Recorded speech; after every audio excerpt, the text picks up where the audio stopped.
Hello, welcome back to the channel. Today we're going to be taking a look at my qualifier games for the Vengir championships.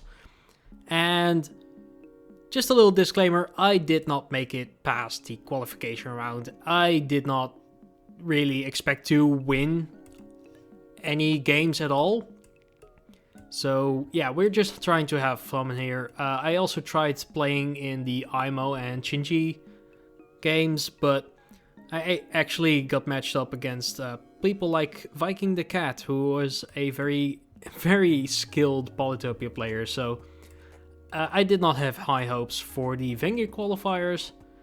But yeah, let's just take a look at my first game here. And we start off against a player who thinks that the double swordsman opener is the one to go. And they try to go for the lighthouse, which is just a weird play, because I don't think that make any sense, especially with swordsman. So first couple of things here, nothing too interesting in this first game, except for the fact that we managed to get that population from the ruin here, which is very much into their territory. Our opponent here is just spamming swordsman. They kept doing that for a while. And we just get into this standstill here, where I'm just defending my section of the map here. In terms of economy, we actually both get up to a decent economy because, well, their game plan is really simple. It's just spam forges, whereas my spawn does not allow for such mediocre gameplay. Whereas our opponent is definitely into that kind of thing. So yeah, we get into a bit of a standstill here. I try making some plays with archers. But yeah, we get into this really just annoying spot where we're fighting for this village and I can't get to it because it's just way too far away from me. Then my opponent gets into a lead, into a 5-2-3 position where, you know, that's not really playable. And they get their first giant on turn 12, which is kind of slow. And they can get another one as well. At this point, I'm really just trying to not give up, because, well, that is just a terrible position for me. Get a veteran swordsman from the ruin, that is not helping me either. So as a desperate last-ditch attempt, I get into a bit of a mathematics. And I get my first giants as well. It's really just this entire thing going on in the center of the map, and we're just waddling around with all these units, and I get into a very defensive position, which our opponent is not able to break through. As you can see, also the economy is kind of against us, since the opponent has one more city at this point. We managed to snag this one up. So what happens in this game afterwards is, well, my opponent, they also get into this stalemate position where they are trying to defend what they can defend, and I'm going to do the same. But the big advantage here is that I have a decent spot to get onto the water here. And if we manage to combine that with some pressure from this side with some riders, we might be able to put pressure on this village here, and maybe this one as well. And from there, if we can control the water, we will maybe have a chance. So that is exactly what I try to do. Even though I'm behind all game, I'm just trying to get something going. Our opponent gets markets. We get markets of our own in the same turn, which was kind of hilarious. And then we see that opponent does not want to get to the water phase, and that is why they start losing the game, actually. Look at their economy.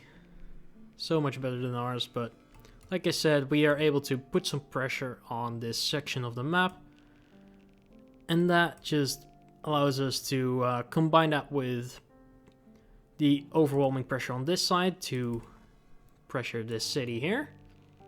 We're actually able to get into this position here. This was really just the first game, so this already shows you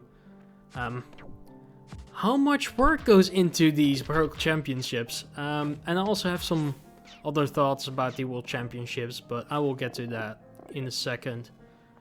First game here, our opponent manages to scoop up their game once they realize that we're going to be heavily dominating the water on both sides, and our opponent doesn't actually have a good way to defend themselves from it, especially since we managed to pin out their city here. They can't really train anything here, and 3 giants in fact going to that city to siege it. Our opponent gives up here and actually doesn't want to play another game, so they hand me the win. So let's go to game number 2 for the qualifiers. And as you may notice, the qualifiers are played in... The first game is played in lakes, and then the round afterwards is played on archipelago, and then that repeats. So this is the first archipelago game that we will be seeing, and I think that there is a bit of a problem with lakes and archipelago, mainly lakes. As many of you pointed out, lakes is probably one of the least balanced map types, except for Waterworld, but who considers Waterworld to be a real map type after all, you know? Because you can get laked and it's just such a feel bad. Archipelago is a bit better, but Archipelago is so biased to particular tribes that it really doesn't feel fair for all the tribes to compete. Whereas something that I like to say is Continent is just so much more balanced. It has so many more opportunities for each tribe to make use of their starting tech. So that was what I wanted to say about that. I don't know where my units are vanishing to. Let's try that again. That was a weird bug. Okay. Interestingly, this is Felix Lannister. I have seen Felix Lannister play before. They are an excellent player.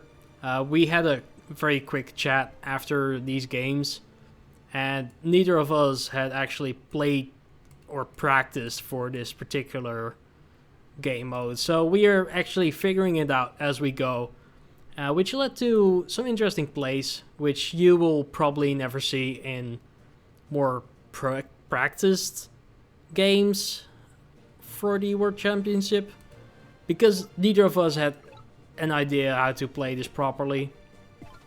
Because Vengir is actually the only tribe that has reduced fish spawn rates. And as you can see, there's like zero fish. It's like 1 right here. That's all. So this is probably the worst. I don't even know why you would have reduced fish spawn rates. It doesn't make sense to me. But yeah. I would go with the mining play to upgrade, whereas Felix, he went for a port, which allows him to grab this ruin. It would have been able to grab that nonetheless, but a huge whiff on the Explorer. I thought this land would connect somehow, but obviously it didn't. But it wasn't useless after all. We can upgrade our capital with a forge.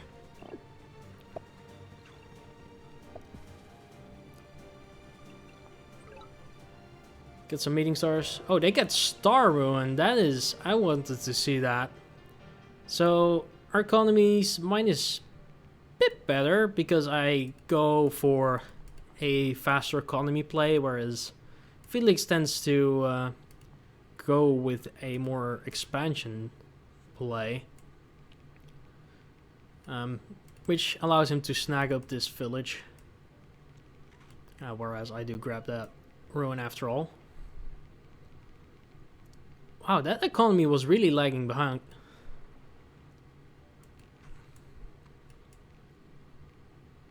Wait. What does that ruin give him? Oh, that was an explorer. That's a decent explorer. Okay, so we get into a position where once again I am behind on cities. Because I apparently am not able to expand efficiently. Which, I mean, I did go for a more economic gameplay kind of plan here. So that makes sense. We see that village over here. Get that lighthouse. Unfortunately, we won't be able to grab this lighthouse. But our economies are actually equal here. Except for the fact that we have a giant and a catapult. And what you will see is I tend to go for a very catapulty gameplay. Whereas most opponents don't. Which I understand because this is a really bad game plan. So he is just saving up stars. So what is the big plan here actually? Navigation? Grab up all these starfish. Navigation. Win, I suppose? That makes a lot of sense. They get ramming. They can siege my city. That is very fair. But luckily we have a thing called a catapult. Catapults are kind of good for that. You know, they're very fine to defend. So we managed to get ramming as well. And actually we can't even defend our city. So, and we lose this catapult as well. At this point I wanted to give up, but you know me, I don't give up that easily. We're just behind on all kinds of fronts. The only thing I can do at this point is just try to not make a fool of myself and give up this city. Play a 3v, what is it, 6 game? Where all of my catapults are getting wrecked. But at least we have our giant, which will be able to put pressure on that city. Our economy is so much behind. But we have a second giant. And how did we get that? How did we get that? How did we get that?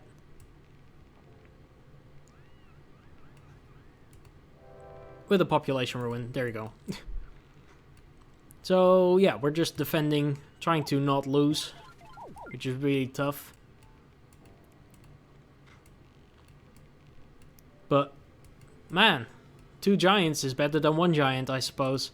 So, we put on the pressure, we siege his city, and our own city, we take it back, start healing up these catapults, and slowly trying to make our way to his capital. Which, if you didn't know already, the capital's the only city you need to win. And these catapults are slowly marching their way up to a city. And as you can see, just putting in pressure with these 2 giants really helped. And I'm not sure what actually would be the way to counter this. Obviously, our opponent did know what they were doing as much as I was. So just breaking up all these connections also kind of sucked for them. They siege my city. I'm still in a really tough spot, but thinking about all of these investments, I'm starting to make sense of what is happening here. 1 scout costs 2 plus 5 stars equals 7 stars. 1 catapult is 8 stars. If you sacrifice 2 scouts to 1 catapult, it actually makes sense to go with catapults. As you can see, we're also able to whittle down this giant, which our opponent is not able to do.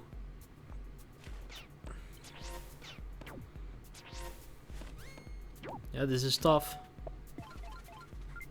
They siege our city, but would you look at that? that city is very much safe in our hands. And we're going to march towards their capital. And they don't have any good way to defend it. Especially now that all of their connections are broken. It's just a really tough spot for our opponent. And this is where they give up. Which I respect. That was a really cool game. I had no clue how to play this. And neither did he. So, look at that elo. Lovely. So let's go to the... Oh, whoa, what is that? Let's go to the other game here. Game 2.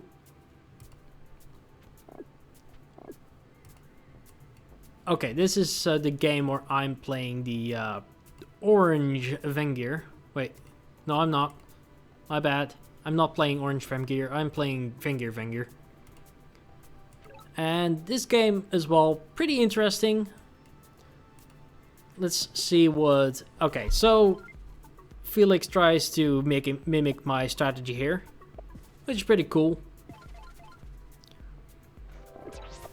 Once again, the Venom Swordsman. I don't know if there's anything more Vengir to get out of such a nice ruin. Fun fact, if I had gotten an Explorer here, instead of this very weird workshop, I would have gotten complete vision of our opponent here, which would have been lovely. Vengir gets climbing. We are both playing Vengir. And this game is actually way more equal because Felix also tries to go with a more economic approach. But he also tries to pressure me in this position here, which is going to be rough for us to deal with. So we get archery. Archery allows us to quickly mount a defense against all of these swordsmen. And this mountain and this mountain are actually really nice for our opponent here to put pressure on this city. Because with a archer and archer here, you can really just ping down whatever is trained here and just with a swordsman siege. Yep, there you go. We get fishing here. Now we go for the water gameplay. Whereas our opponent tries to do it through the land. Really an inversion of the gameplay from last game. As you can see, they're trying to go with the plan that I just mentioned. And I'm going to expand, reach out, try some other things. Do some little chopping action just to get everything going. And I get into a really tough spot here because I'm actually not aware of these archers because I didn't have that explorer. But I'm still in a very good economic position, so that's really lovely.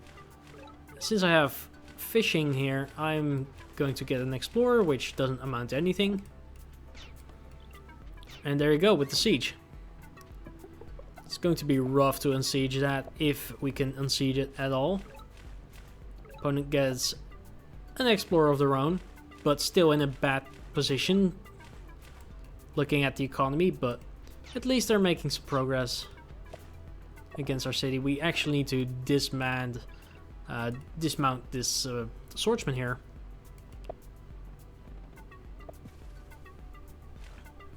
And we're actually going to leave behind that city and actually get into a bad position.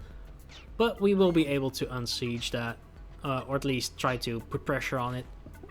But we won't be able to take that for a couple of turns at least.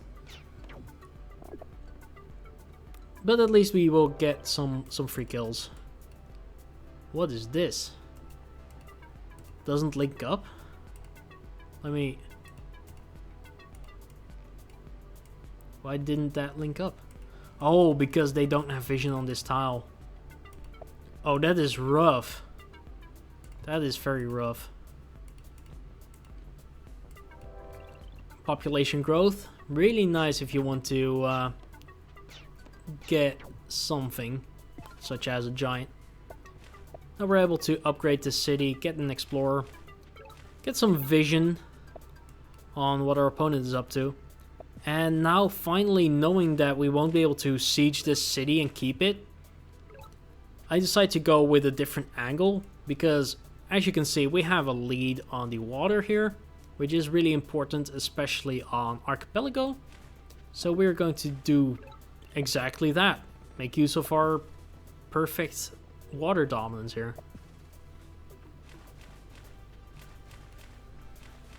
They grabbed that explorer. That is not what they wanted to see. And that giant is going to come in clutch. We get our own giant. Doing some pressure on that city. Trying to get funny with this raft. Just sneaking it in. Because they don't seem to have vision on anything. But that giant is going to be very tough for us to deal with. Couple of upgrades going on. We get sailing just to get onto this ruin here. The last ruin on the map here. Doing a bit of defense.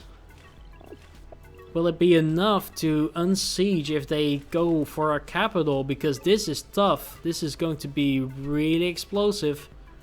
Can they pressure us enough to get to our capital here?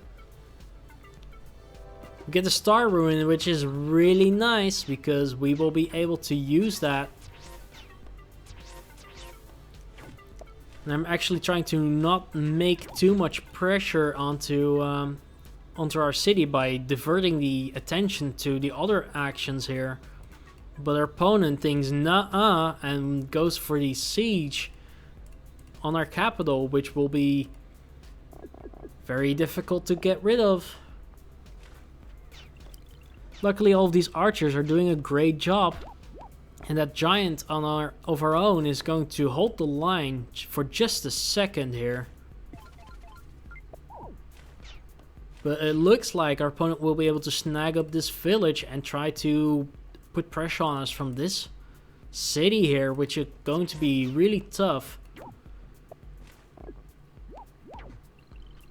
Opponent sees the opportunity to get rid of some HP of that giant. Gets ramming from their ruin here.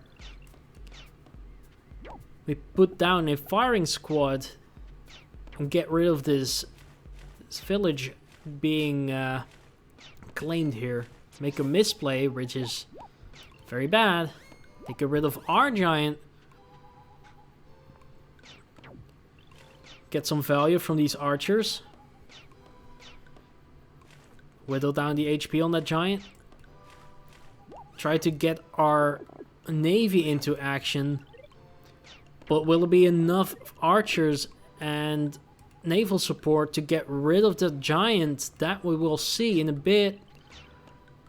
Get rid of the giant, but will it be enough to get rid of that swordsman?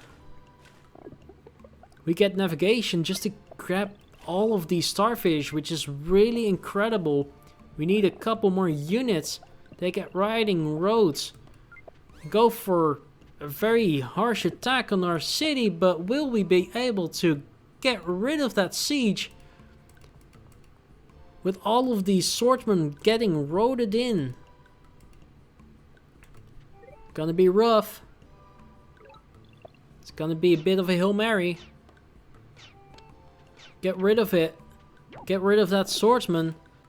Place a swordsman of our own, and now the pressure seems to be gone. We are also putting pressure on them, sieging the city, making sure that we won't be able to unsiege it by blocking this movement with that scout.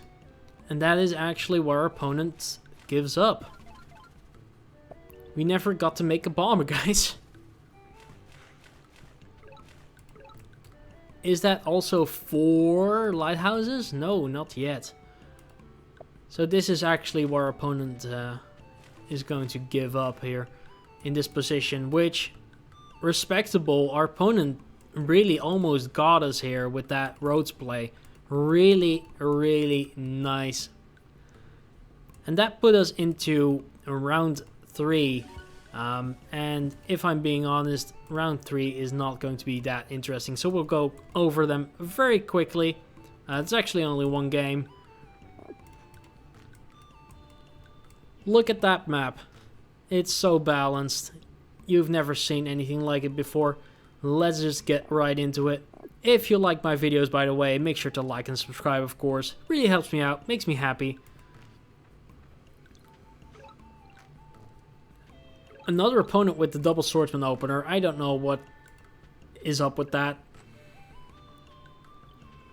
Really slow gameplay. Our opponent does have the right intention to go mining smithery.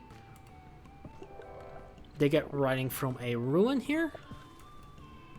And we have a very interesting position where both of us have like one city they might be able to grab, may not be able to grab.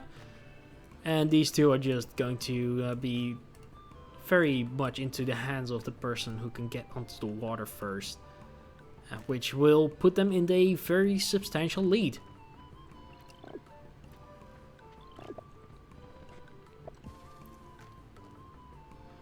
Very rough start for both of us.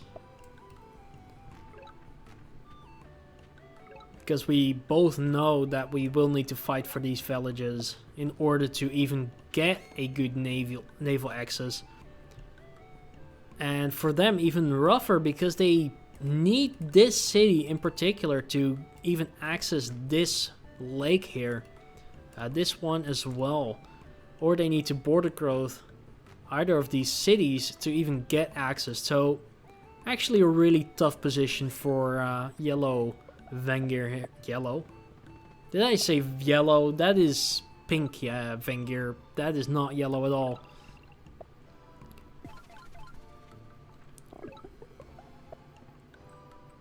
I don't know what's up with that floating population, but nonetheless, we are able to just upgrade our cities here. Vengir is obviously still one of the slower tribes.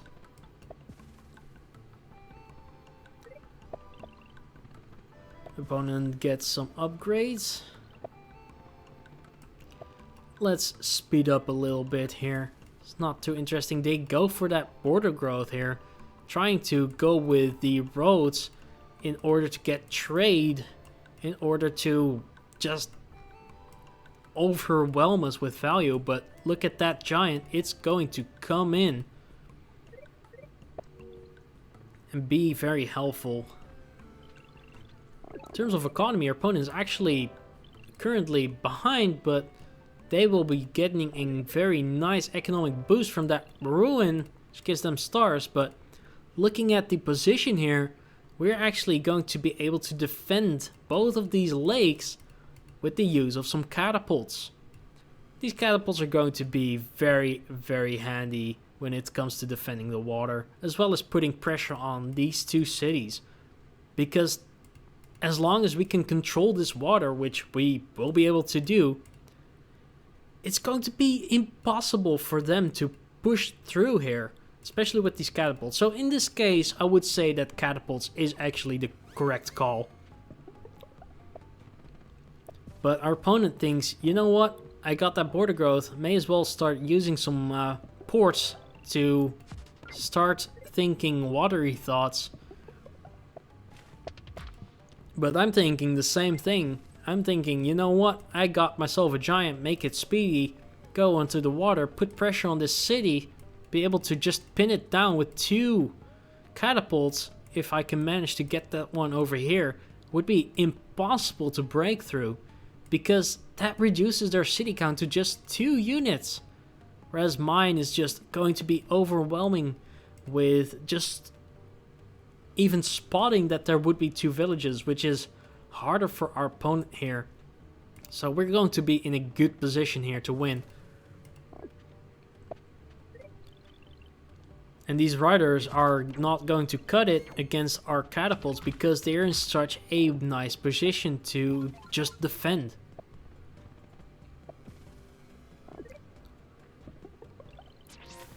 Opponent gets sailing. Starts putting up the pressure, but will it be enough? We're going to siege that city, putting a giant next to it. Lovely city name, I'm Rot. really thinking about the economy of Vengir back in the day, but unable to unsiege. This is going to be rough. Fun fact, farms are everywhere for Vengir. Really cool. One of those techs that you don't really get to use because their fruits rates is just rough. Start finishing up here. We get the monument for getting all of the lighthouses. Would you look at that? This is just a winning position here. We managed to pop out a giant as well. And our opponent sees that they've lost a bit late and they resign. Let's get onto the final game here. The final couple of games actually. And oh boy, these are a doozy. I don't even know which one is first, so we are going to take a look at this one.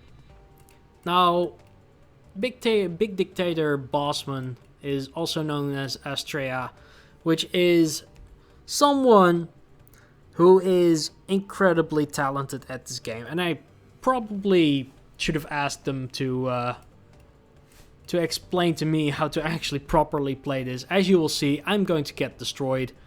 I don't know how to play this, especially on Archipelago, and it's going to show you the difference between a decent player, which would be me, and a good player, which is Astrea. So congratulations to Astrea for at least beating me in the final qualification round. So yeah, let's just take a quick look here. Immediate difference is not getting a warrior on turn 0.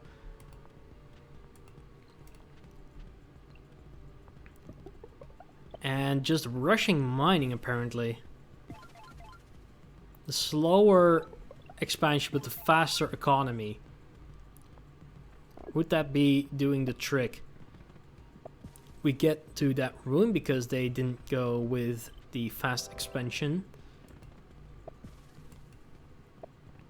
And actually, if I would be seeing this position, I would say that I am in a much better position as compared to Astrea, but we're going to see how quickly that is going to vanish. They get stars. Link up that city in a buggy manner because this is not supposed to work. How can that city be linked up through a port that is not connected to the water? I'm not sure. 1, 2, 3, 4, 5, 6. I don't think that should be working, but it works. They get an explorer, which is going to reveal to them that lighthouse, this village, these ruins here, that village as well. Really, really nice explorer. We're still in a better position overall, but our lack of water access is going to make it a rough game for us. And once again, I tried to go with the forestry plan, but I feel like, as you will see, that is usually not the right call as compared to the game we saw previously. And as you can see, this reveals to us that our opponent will actually be able to grab this village, and we have no proper way to put pressure on them, especially with this large bit of water, which we won't be able to put pressure on with our catapults. It's too open. So right call to go with the fishing tech here. Try to expand that way. The explorer is going to be putting in some work,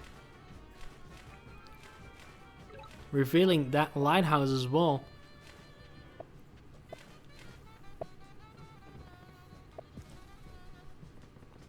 Our economy is still better, but the position is going to be just so much worse.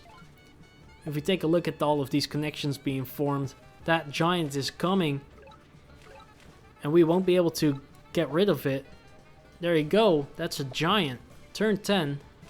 Pretty nuts, if you ask me. And These archers are not cutting it. Get a catapult, but the catapult is too late. They are able to just pressure it so much. And I won't be able to stop that bomber here. As you can see, this is just game over. It's a really tough spot. Our opponent is just so much better than us. And that is just all I got to say about that. So let's just go into our final game here. And at this point, I already know that I won't be able to win this. So, you know what? I tried to have some fun here with our strategies here. Opponent goes with the warrior this time. And I'm not sure what the difference is and how you determine which opener to take. So, gotta leave it to the pros, man. I'm a pro, but I wouldn't call myself this kind of pro, you know? There's someone who's trained for this. They were prepared. I get a lot of ruins in my territory, but they won't be able to compensate for my lack of skill. Look at that economy. That is just a prime economy for Vengir at all times. Look at that giant. Look at that expansion, man. I would never be able to do such expansionist things.